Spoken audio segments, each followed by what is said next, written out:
All right. Hello and welcome, Just a Family. This is giving you something to talk about, or just a live TV, as I like to call it. I'm your host, Melissa Krechler.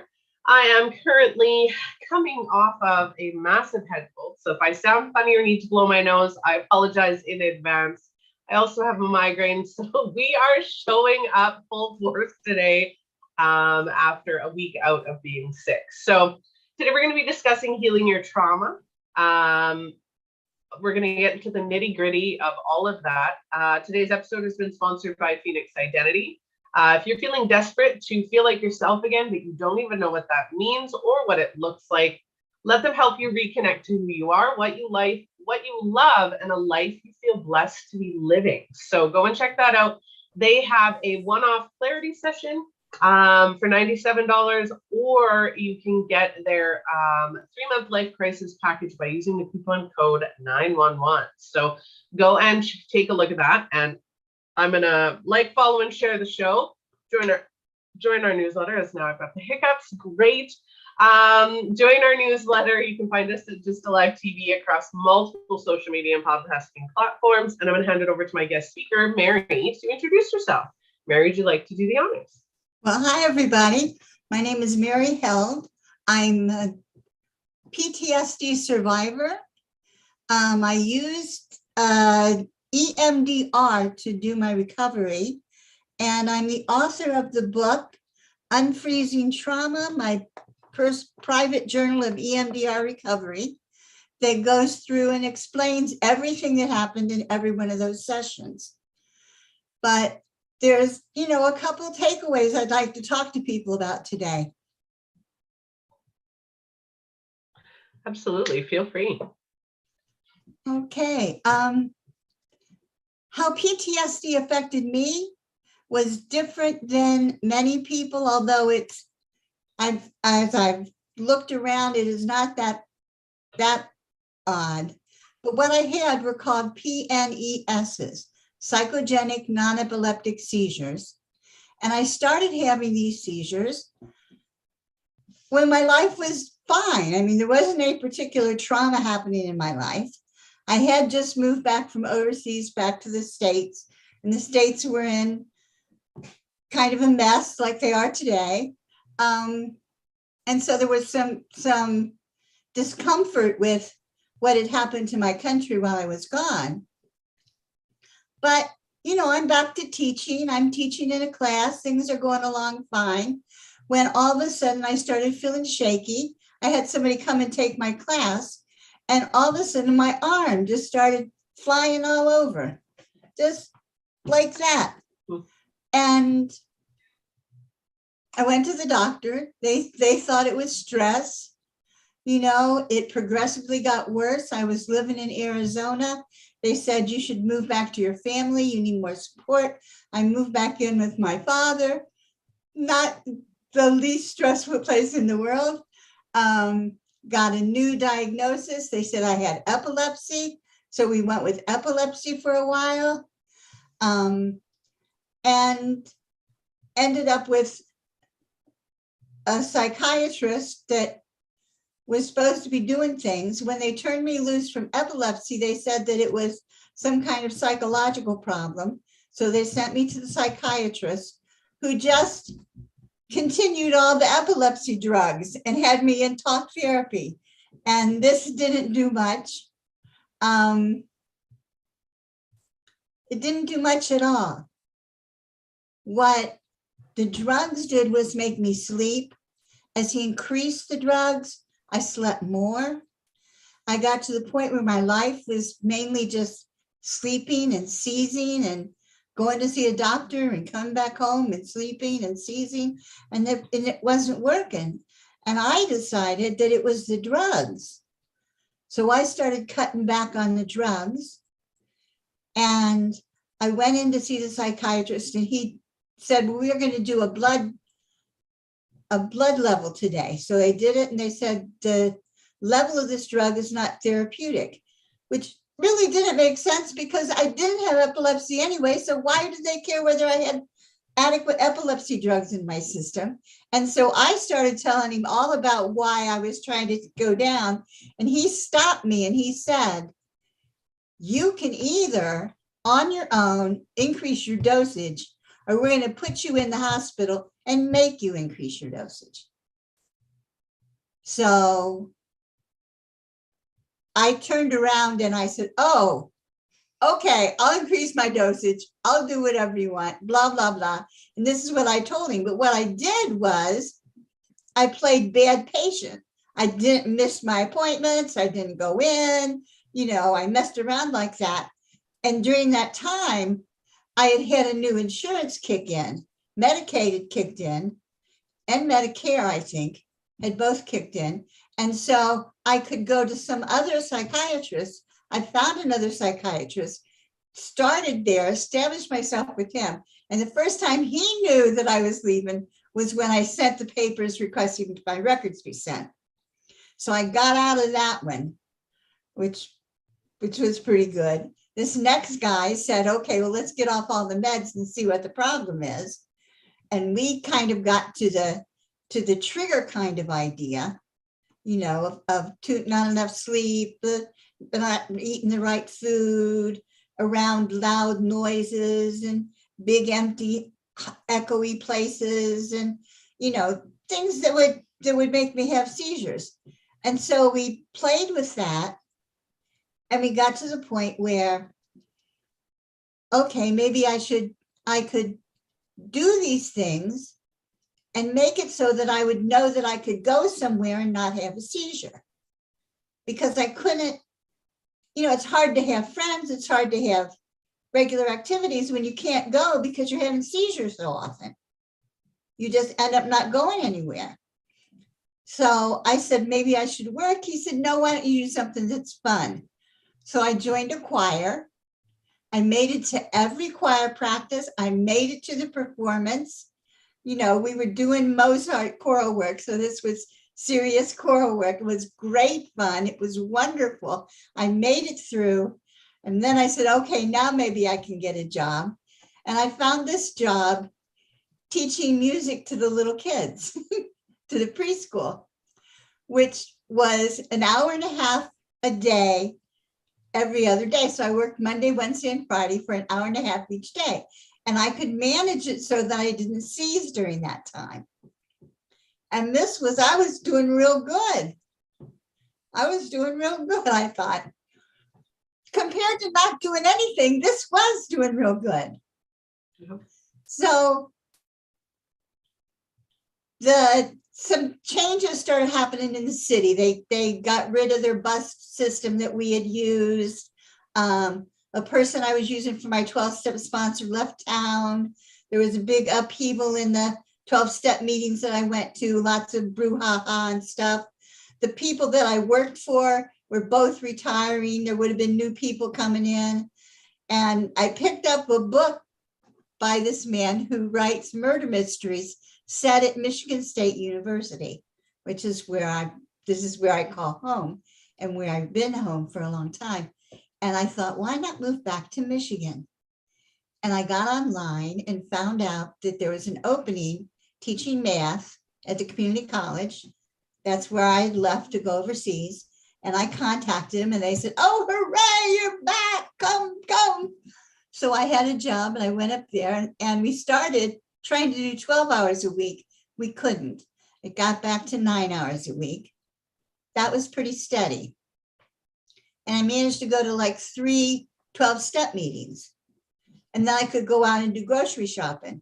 And about once a month, I would go out with somebody. So this is, I'm doing pretty good, Then my son tried to kill himself, was not successful, but it rocked my world and things started going downhill.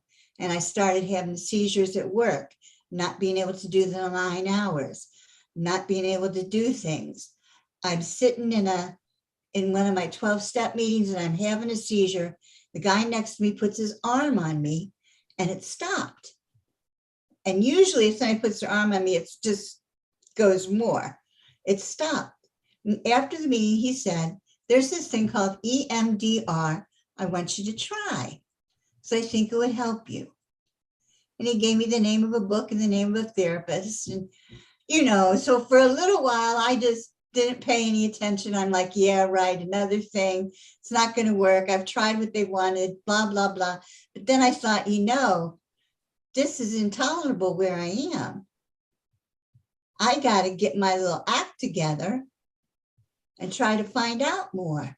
Yep. So I got my little act together, got my little bits of courage here and there, and put it all together and got in a little pile and made some phone calls and ended up, well, I don't take your insurance, but maybe so-and-so does. I don't take your insurance, maybe so-and-so does. Getting that roundabout kind of way and not finding anybody. And finally I found somebody. I was ready. I was ready for EMDR. And the things that I had read sounded like miracles. I didn't know if it would have anything to do with my seizures, but I knew it would have stuff to do with the things that I had experienced that were all locked up in this side of my head. So I went ahead and did it. And it was like a miracle. I would start into a session with a belief the whole world is conspiring to get me. They all know I'm here and the evil can find me.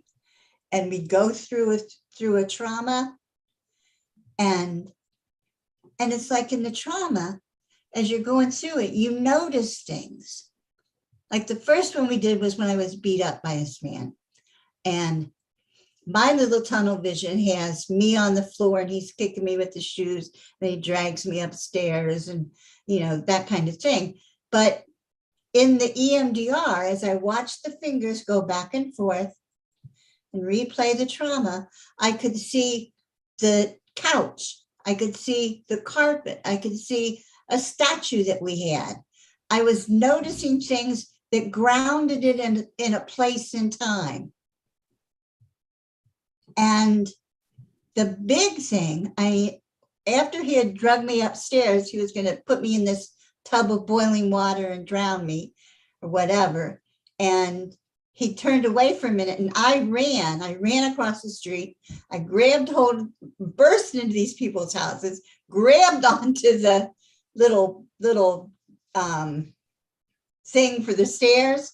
So I'm holding on to the stairs and he comes in and I'm hysterical. He walks in and he says, "She got some bad ass and I'll take her home. Take her off your hands." And the woman reaches down and starts to pry my fingers off. And I was stuck there. Whenever I would go through, I would be stuck when she started doing that.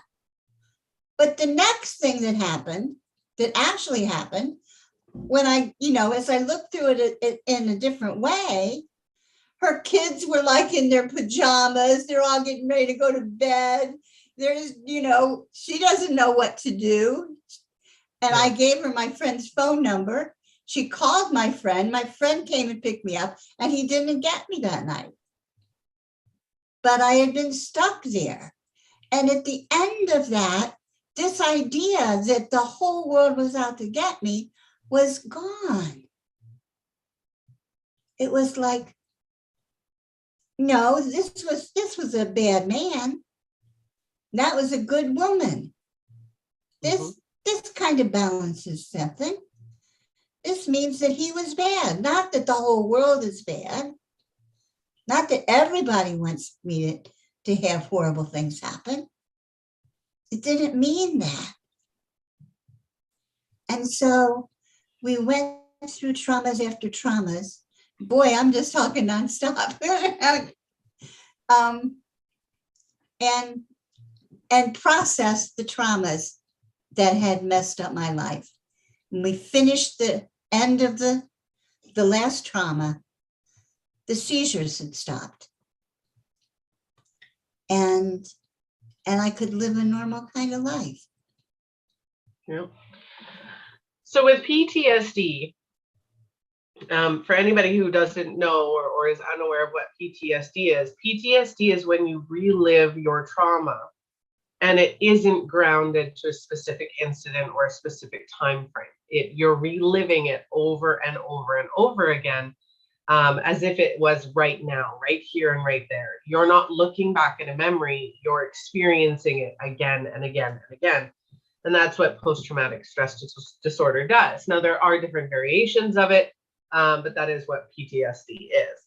Now, I love that you said, or not that love that you said, I was going to say something else, but let's backtrack for a second. The mental health system today is, I want to say broken, but it's not broken. What it is it's outdated. We are in a society where, everything's getting better and bigger, and we're becoming more aware and things are changing. But what ends up happening is you have this mental health system that is built on an archaic idea.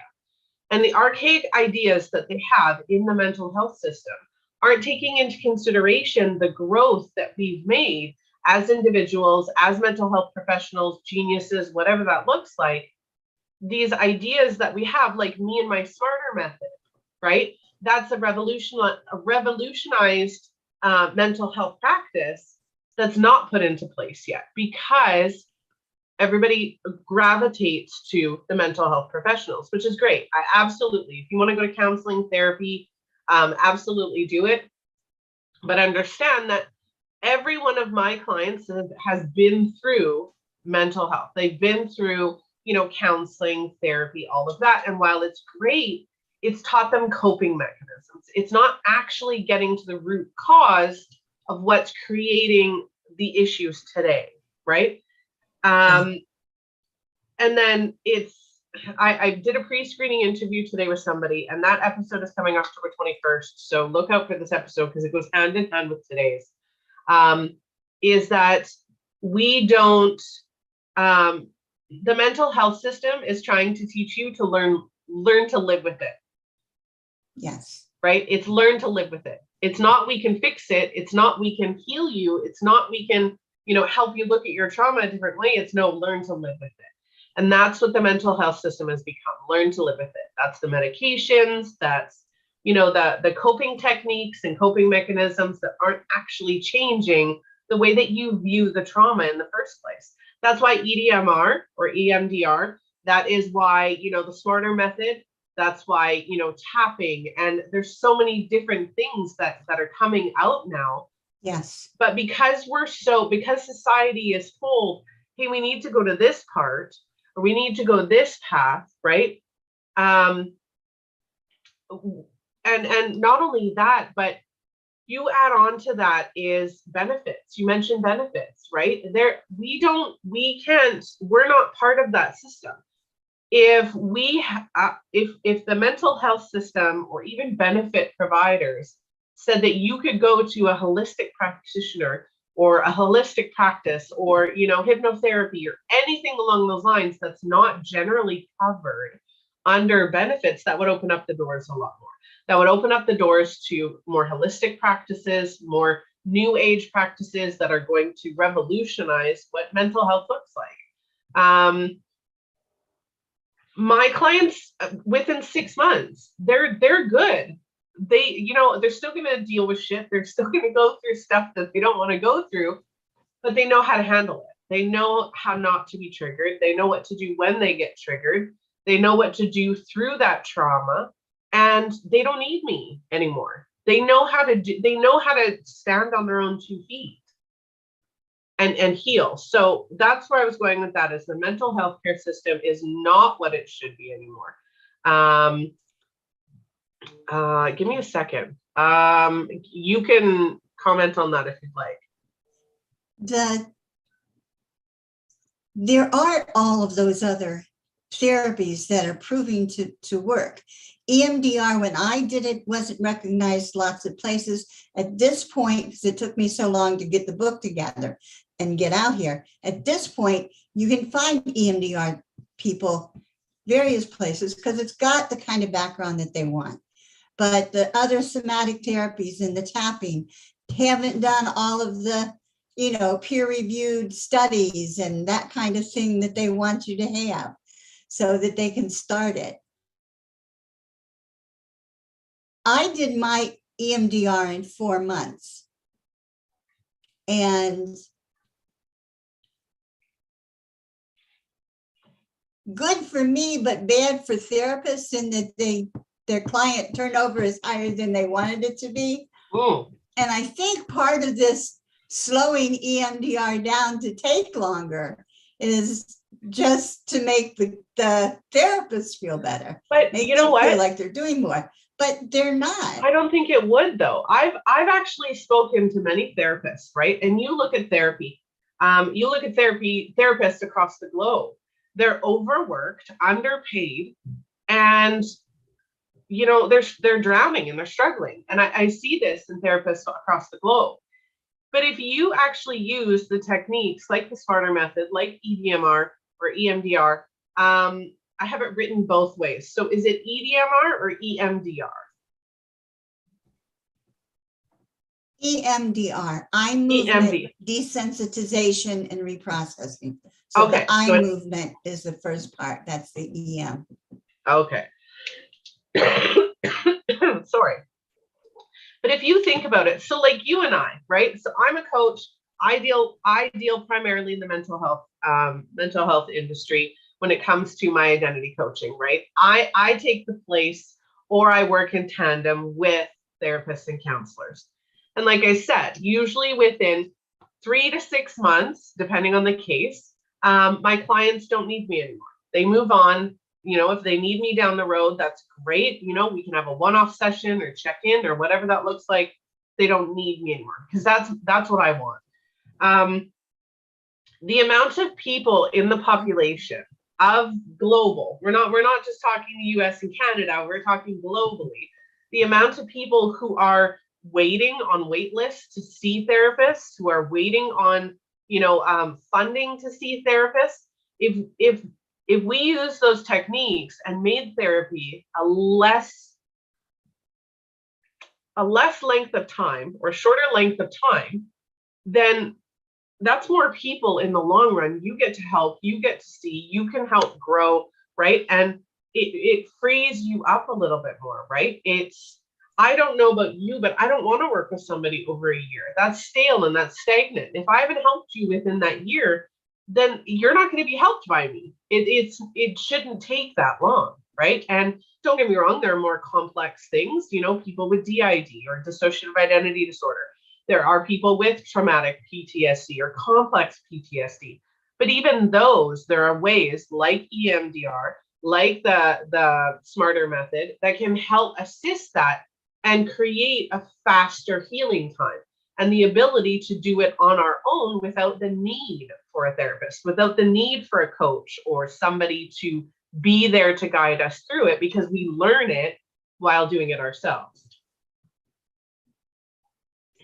For EMDR, I think the therapist is important in that having somebody witness it and having the bilateral stimulation, you get to places and you can get to unsafe places. And you do need somebody to be with you because the change is so great that you wonder, am I going crazy or what?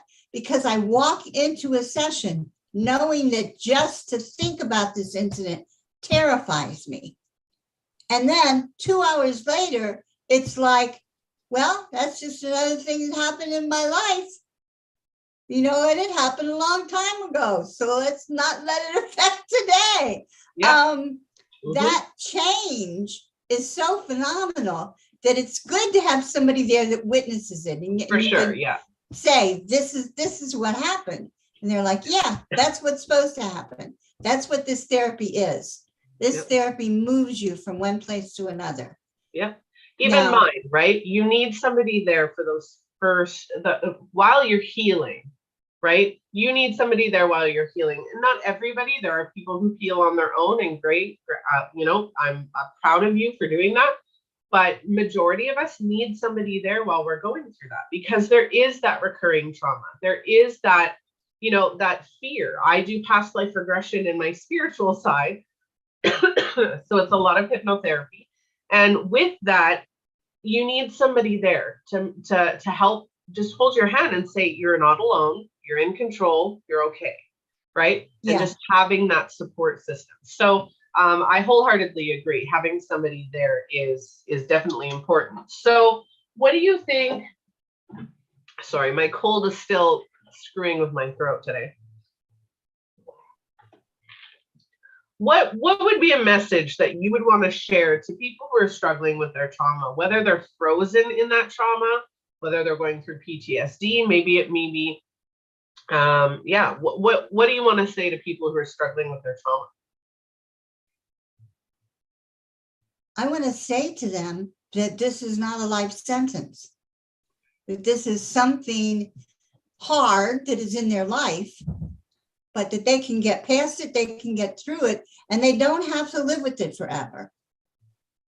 You know, you see a lot of people who like identify their triggers, and then it's like they think for the rest of their life they're going to have these triggers, and they just need to figure out how to deal around these triggers. Well, no, we can go to these triggers and diffuse these triggers. We can diffuse it. We can get to the point where you know throughout your body, throughout your spirit, throughout your soul, you can know that that incident is over, that that thing is over. And it is not happening now, and it's not going to attack you when you get out there. And if you hear a loud noise, that doesn't mean they're coming to get you. Yeah. And if a man raises his voice at you, you might think he's an asshole, but you don't think he's necessarily going to lock you in a room. You know, you don't get afraid of that kind of thing happening. Nope. You get to the point where you can trust yourself. And you get, when you're not understanding anything about how these things happen and why they happened, and you know what was going on with them, you can get to the point where you can discern people that are safe and people that are not safe. And you can avoid the not safe people. Yeah. You can avoid them. You can select against them. People do it all the time. We don't. I didn't, because I had lost all faith in my ability. This whole thing, I mean, it started with one arm, but it went to both arms, both legs, my shoulders, my head. My trunk didn't get affected, so I didn't fall on the ground. But the rest of me was going. And you feel like that's a pretty, you can't defend your abilities very much when that's happening to you on a regular basis. You know, you can't expect other people to take you as a rational, reasonable person who's got some kind of control in their life, and you can't think that about yourself either. You lose that about yourself, but you can regain it. You know, I'm safe in the world, as safe as anybody else is. Yeah. There's crazies out there, but I don't have, you know, it's not like I give off a scent that they follow me. I don't draw them to me all the time. That doesn't happen anymore. Yeah. You don't feel like that anymore. I don't feel like that anymore. Yeah. One of the other things I wanted to mention that I forgot to mention earlier, and I apologize, my daughter's school called me, so I had to answer that really quickly. With the mental health system being the way it is, and with us feeling desperate for that help, right? And to feel like we know who we are, and to feel like everything's going to be okay again. When you go through situations like Mary had mentioned at the beginning, where you're going from one practitioner to another and they're all telling you the same thing, or they're doing something differently, or they threaten you, it can sour you to even getting help, right? And then you get to a point where it's just learning to live with it. This is my lot. This is where this is my life sentence, as Mary had mentioned. And it doesn't need to be that way. And there are other options for you. Mary had mentioned that, somebody had touched her and mentioned the EMDR. And at first it was like, no, not another thing. I'm so tired, of doing this anymore and trying to figure this out. you don't give up hope. Don't ever give up hope. There's always going to be something available that can help you. You just have to find it, and you have to be ready for it. My smarter method, I don't work with anybody who isn't ready for it. And I'm very particular on that, because if I don't be particular on that, I'm going to work with people who aren't ready, and it's not going to work for them. You have to be ready and willing to do the work. Whether that's out of desperation, whether that's out of motivation, whatever your motive is for that, it's figuring that out and doing it. And Yeah, again, you're not alone. We have to want it. We have to want it from the core of our being. We have to believe it, even if it's just for little times, even if it's a little hope we keep alive and keep it pretty covered until we can trust somebody. You know, we have to have that, because doctors don't know everything, you know. I mean, this shouldn't be any surprise to anybody, but doctors don't know everything, particularly now when you can't keep up with anything. I mean, they have to have specialists because there's so much knowledge out there. And even that the one of them specialists isn't going don't to know get it. everything. No. I have a medical condition that I see a specialist for. And I've just been referred to another specialist because I am not, what's the word I'm looking for? Mine presents differently, right? So if you're healing trauma, whether you have a medical condition, whether you have a physical condition, whether you have a mental condition, whatever that looks like, it is not the same for everybody. And you may just be the breaker of the mold to say, this isn't how it looks for me. Because mine doesn't look the same as everybody else's. Mine has unique twists and turns. It's, you know, it's not the same.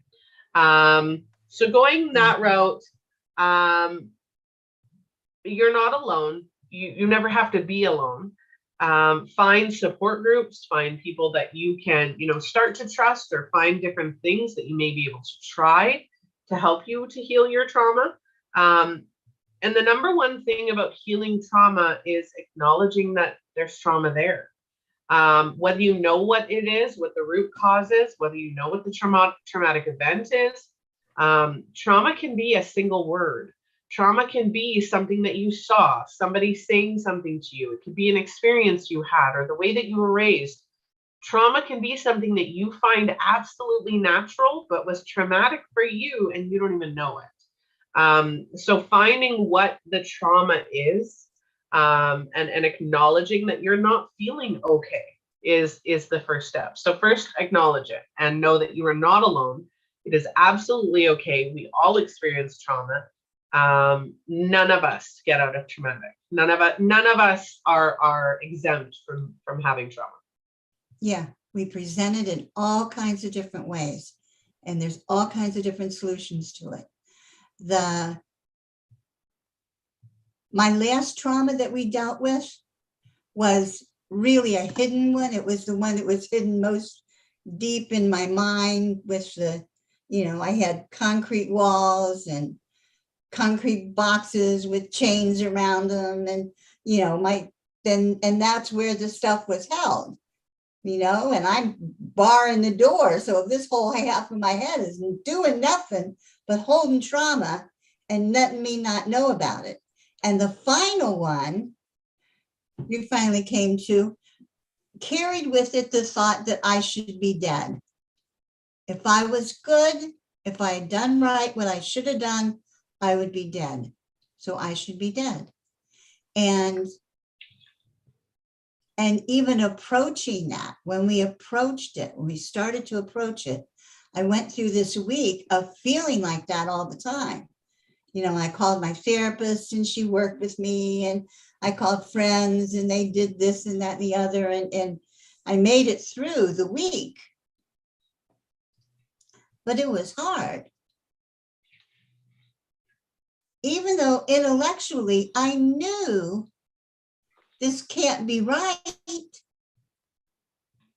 This can't be right. But all of my body and all of my emotions and everything said, this is true. This is the reality. We didn't go in knowing that. We didn't go in knowing about that at all. And we went through, I identified 3 major traumas right from the jump. And then there were a couple more that we added in, that we discovered. And the first ones were easy. When you know what the trauma is, you know what the event is, those go through fairly easy. The ones that you don't know where they are, they just leave this seepage of bad feeling and strange ideas and stuff that you have to dig for. I dug through writing. I would write and all this stuff would come up. And I would be amazed that I was writing it down. And then I would read it to my therapist at the beginning of every session, so that I couldn't do one of those, you walk in, how you doing? I'm fine. You know, it's take a million years to get to anything worthwhile. We started with Jump Street, reading the stuff that I had written and knowing where I was and moving from there. And that's how my process happened. But I don't know a whole lot about the somatic techniques. I don't know a lot about microdosing or even the tapping. But I know that they exist and that there are other ways to do it. But we gotta get our little act together. Say the doctors I've dealt with so far haven't done right by me. They haven't fixed this. They haven't given me any rays of hope. It's time now for me to fight for my life. It's time now for me to move in another direction and find that direction and keep searching for that direction. And I honestly believe that when we go searching, we will find things. If we are wholeheartedly searching, we are going to find those things that we need. That's been my experience. It's been the experience with other people around me. You know, if all you want to do is prove that nothing works, nothing's going to work. But if you want to keep looking until something works, you're going to find it. Yep. Yeah, absolutely.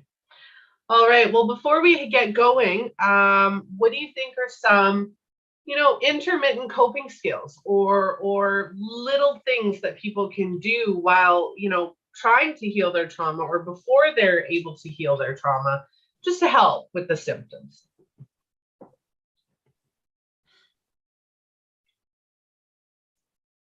I think it would help. There wasn't a lot that helped me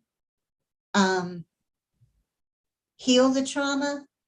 There was stuff that helped me live through the time when the trauma was wreaking havoc in my life. And that was taking it one thing at a time and refusing to believe that this is my whole life.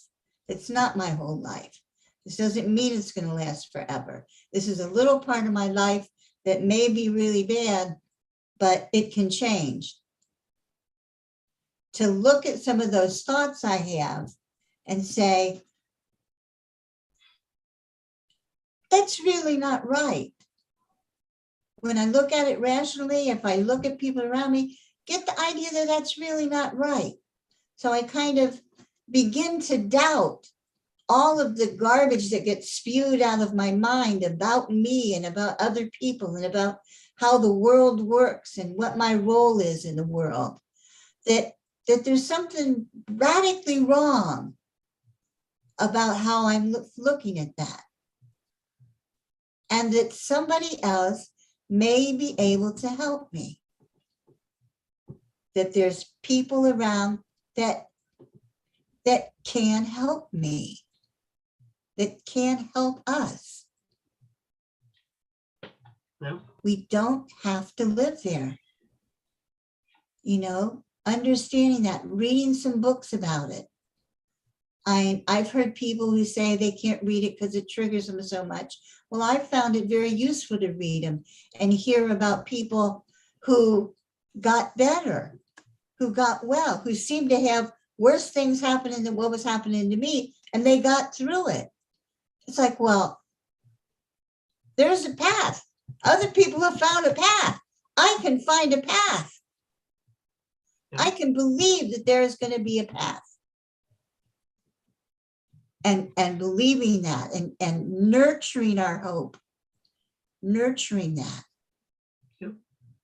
Because it's the best thing we've got. Yeah. For me, I think it's finding calmness, finding your calm in the storm, finding, a moment of peace where, maybe you're just sitting and being. I think when we're able to ground ourselves and just put ourselves in this particular moment where we're not thinking about the past, we're not thinking about the future, we're thinking about right now, right here, whether it's, I don't have one in front of me right now, but grabbing a crystal and rubbing it, whatever you need to do in that moment, writing down, right? Whatever it is that you can do that brings you back into this here and now, that helps you cope in the moment. That helps you cope while you're waiting, or while you're trying to find your person, or you're trying to find that thing that's going to work for you. Is trying different things, trying to bring yourself into the moment. Something that creates a focus point for you will help you in the midst of the trauma, in the midst of the struggle, and all of that. So as I listen to you talk, I think about childbirth, and how some women go at it and it's like pain, constant pain the whole time. And I went through it with the Lamaze thing, and we're doing the breathing, and there's, people intuitively understanding what's going on. And so you'd have a contraction, and then you'd have a moment of peace, and then you'd have a contraction. The moment of peace wouldn't be real long. But if you're waiting for it and noticing it, you notice it. You can have it. You can enjoy it. You can say, okay, this is the process I'm in. Now I'm going to have another contraction. Yeah. Then this is the process I'm in. We can do our life like that. Yeah. Yeah, for sure. Just that mindfulness, that one moment at a time. All right. Well, if anybody wants to get a hold of either myself or Mary, you can do so. Our links are in the description of this video. Mary, thank you so much for joining me today. I really appreciated your time. Oh, thank you so much for having me. It was very interesting. Sounds great. Yes, it was. Sorry. My mind is wandering. See, mind wandering. It happens to the best of us. Like I said, my daughter's school called, so I'm that's in the back of my head right now. Yeah. Like I said, if you want to connect with either myself or Mary, please do so. Our links are in the description of this episode. Our sponsor, A Phoenix Identity, they help you reconnect your identity. And in the process of that, we are healing trauma. We are healing beliefs. We are learning who we are above and beyond everything that people say we are. We're getting back to our core. And that is one of the most transformational healing events we can ever have, is getting back to who we are. So check that out. Check A Phoenix Identity out. If you'd like to be a guest on the show, or if you have a topic you want to see featured, please reach out to justalivetv.com, join our newsletter, and sharing is caring. Make sure you share our episodes and get involved and comment when you want to know something, and we'll get back to you. All right. Again, thank you so much, Mary. You're welcome. All right. Lots of love, Just a Family. I hope you have a wonderful morning, afternoon, or evening, depending on when and or where you are watching. I'm Melissa Krechler, your host. I will see you all on the next episode. Bye.